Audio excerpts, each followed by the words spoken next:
mpya. Tumekuwa tukihamasisha wananchi ya kwamba mkiona watu ambao mwaelewa amwajui wamekuja katika kijiji chenu, ni vizuri mjulishe maofisa ya usalama, wasee wa mitaa kwa sababu wako, mjulishe polisi ama assistant chiefs, ndio tuweze kujua na kuwa monitor kama kuna mtu anakuwa suspected ya kwamba anaweza kuwa nia yake sio mzuri. Hata hao ni watu tunasema kwamba tujulishwe habari. Bali na hiyo nimesema tumeliko maaskari wote kutoka leo, tumeliko wale maafisa wa utawala wale tunaita ambao tumesema sasa kila mtu ashike doria katika eneo lake ili anafanya kazi, na tumesema sasa wakati wa deployment kuna kitu polisi wanaitanga operation order. Wakati inachorwa isichorwe tu kitu ambaye ni jumla, wache ijulikane katika kijiji fulani inspector so and so akiwa na askari kama ni 5 10 akisaidiwa na chief huyu ama assistant chief huyu na ACC, hao ndio tumeachia hiyo eneo washughulikie. Hivyo ndio tuhakikishe kila mahali katika nini region yetu hakuna mahali tumeacha ikiwa wazi.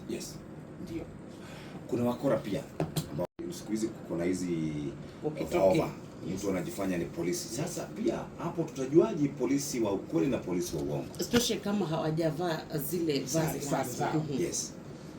Sisi tunasema hivi kwa sababu watu kama hao utakuta nia yao ni kupora watu ama kuextort.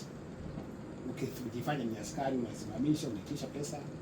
Tunaomba wananchi mkutana na watu ambao mnaona wanaitisha pesa barabarani, tumia namba ya 988 mulika 988 ni mulika uhalifu. Ukituma hiyo manamba unaanza na Murang'a County, unaanza na Nyeri County, unaanza na Kirinyaga kulingana na mahali huko. Ukianza hiyo itaenda mpaka county mahali unaenda, na wakubwa wote wa serikali kutoka hiyo county mpaka na regional security committee tunapata hiyo message simultaneously. So tutaanza kufuata na tujue wapi hapo. Lazima naye mwenye anaandika hiyo ujumbe aweke exact location. Ndio tujue ni wapi tutaweza kutuma askari haraka kwa hiyo saidi. Sasa kwa upande mwingine tunao tupatieni, sababu kumekuwa na cases za ulaghai kutoka kwa upande ambao kwa watu tunategemea watupe usalama, au na tutajisaidia vipi kutoka kwa mikono yao? Sisi katika region yetu tunasema kwamba askari mwenye ameajiriwa na serikali na anapata mshahara ana ruhusa ya kuitisha mwananchi pesa kama so hata kama umefanya nini, usipatie askari pesa, usipatie chief pesa, usipatie county commissioner pesa. Si watatufunga bwana county commissioner. No, tunaomba nao wananchi wako na jukumu yao, kwa sababu ndio na wewe usishikwe ama usilazimishwe kutoa pesa. Ni lazima hata wewe utii sheria kweli. Kama unapika kwako, pika ile vitu ambayo inaruhusiwa. Usitengeneze changaa kwako, ufikirie ni tutakuja kuchukua, tutakuja kukusalimia tukisema wewe ni mtu mzuri. Lakini sisi nia yetu ni kukushika na kupeleka mahakamani. Sio kukushika na kutoa pesa kwako. Kweli. Lete mpaka police station, waambie county commander hivi Sawandi naletea askari wa kule Christmas. Kama ni mbuzi watachinjwa wote wakiwa pamoja mchana. Lakini tuliambiwa ile ikizidi 20,000 ndio mtu ya serikali hayuko supposed. Unajua ingine ya ile ya asante. Hapana. Hii asante sasa kama ni yako binafsi hiyo sasa lazima undikilie kwa serikali. Umepitia mahali fulani na umepewa ongo. Kama ni ongo ita ongo. Sisemi ni Christmas. So that ushughulikiwe hata wewe. Lakini kama ni Sawandi tunaona hata tunaenda nini unakuta unapewa hata fimbo na wasee unafanya kitu mzuri ama mnaambiwa vitu ya wazi haina shida, lakini sio vitu unasimamisha unaenda pale unachomolewa. Hiyo hatutaruhusu hiyo brown envelope. Kuna watu wanauliza swali. Hiyo hapana. Kuna watu wanauliza swali, nitakusomea hapa swali ambayo imeingia hapa. Bwana Commissioner, watu sikukuu huwa wanafurahia kabisa. Na je, ukipeleka malalamishi yako polisi pia upata na wao wanajivinjari, wameshalewa, utafanya nini? Sasa hiyo ni kesi ya nidhamu. Kwa sababu ni lazima tujue ya kwamba ama tukumbuke wakati niko kwa kasi ama wewe uko kwa kasi, haupasi kuwa mlevi kabisa, haupasi kuwa na vinywaji hapo vya kulevya. Tukipata askari wanakunywa sonda wakiwa kwa kazi ni sawa, lakini tukipata na pombe hiyo sasa it is a discipline case ambayo atashughulikiwa. Ndio report akipata watu kama hao askari report. Yes. Nikakuja hapa Eastern Samburu, nilifikiria huko ndio sasa mambo ya GBV imebaki. Sikuwa naamini kama kunaweza kuwa na mambo kama hayo katika eneo hili la kati. Lakini wakati nimefika hapa nimeshangaa sana. Kwa sababu shida sio za wamama peke yao ama wasichana. Utakuta hata kuna wanaume katika hii eneo la kati. Wanaumizwa sana na bibi zao na familia zao. Wengine wanaenda mpaka wanajiua. Hatuwezi kumaliza wiki moja Murang'a bila kusikia kuna mtu amejiua kwa sababu amesukumwa na bibi, amesukumwa na bwana, amesukumwa na watoto, ama mtoto amesukumwa na wazazi mpaka imefika mwisho.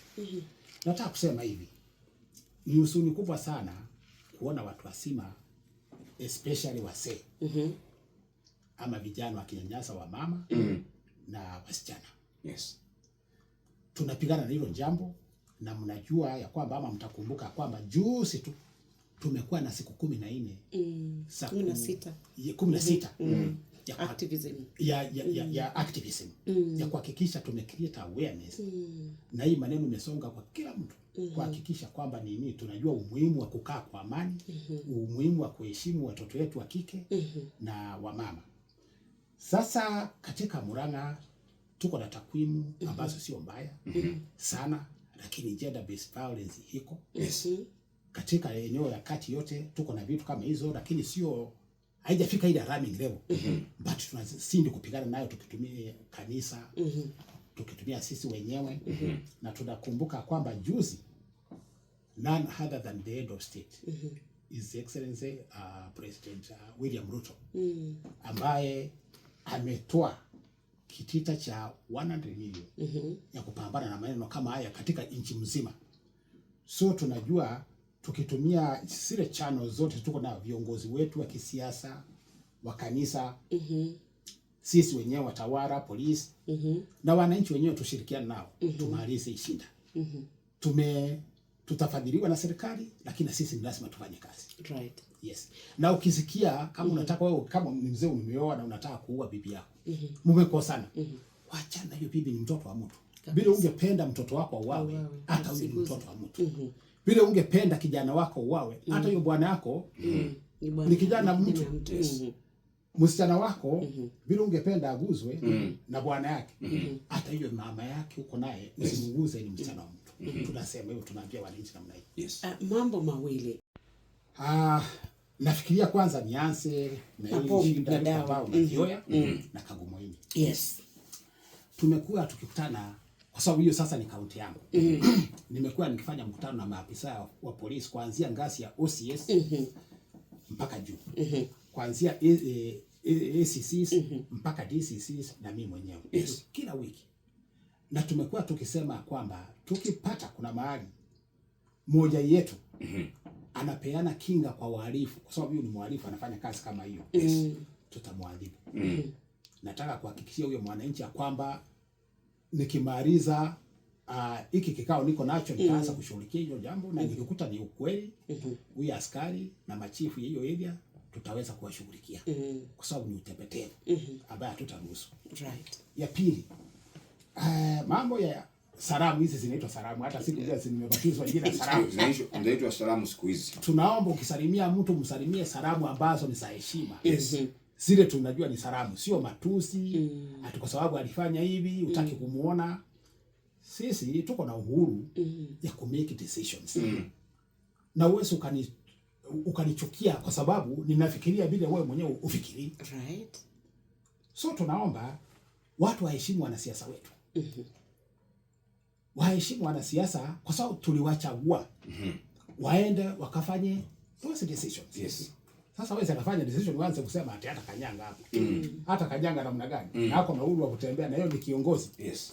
Tunasema wale wananchi wanafanya vitu kama hizo ama wanatumiwa kufanya vitu kama hizo, kusuia viongozi kurundi kufanya kazi zao. Tukiwapata tutawaadhibu kisheria. Na hili ni onyo nataka kupatia wale wanatumika, ya kwamba chunga usitumike kujiingiza kwa shida. Unaweza pewa shilingi 20 ama shilingi 50 ama 100 ya dakika hiyo, lakini the next minute ujipate huko kwa shinda. Wacha tuheshimu sheria. Kuna mwisho ambayo ni kana kwamba hawa support government ama hawaungi mkono government ama serikali ya Mheshimiwa William Ruto. Kwa hivyo wakitaka kufanya mikutano wanazuiwa kufanya mikutano. Tulisikia kule Dumberi, tulisikia kule wapi. Labda kuna jambo kama hilo limetoka kule ofisini kwamba kusifanywe mikutano na hao watu. Mikutano ya sikukuu na kupeana chakula. Anyway, singeweza kuongea mambo ya siasa kwa sababu mambo mengine ya siasa. But bila nataka kusema kila mtu ako na uhuru ya kufanya kazi yake. Hakuna mtu, sisi kama vyombo vya usalama tunasuia kufanya kazi yake, bora tu isiwe ni kazi ya kuvunja sheria. Hiyo ingine ya kupeana salamu za Krismasi, upelekee watu chakula, hatuna shida. Kama ni mkutano unataka kufanya, tunataka ujulishe polisi. Sikunasemekana kuna notice rasmi peana. So peana hiyo notice. Ndio upewe usalama. Ukienda kufanya mikutano ambayo hujapea polisi notice, upate shida sasa. Wewe unaweza kulaumu polisi. Ndio. Sasa labda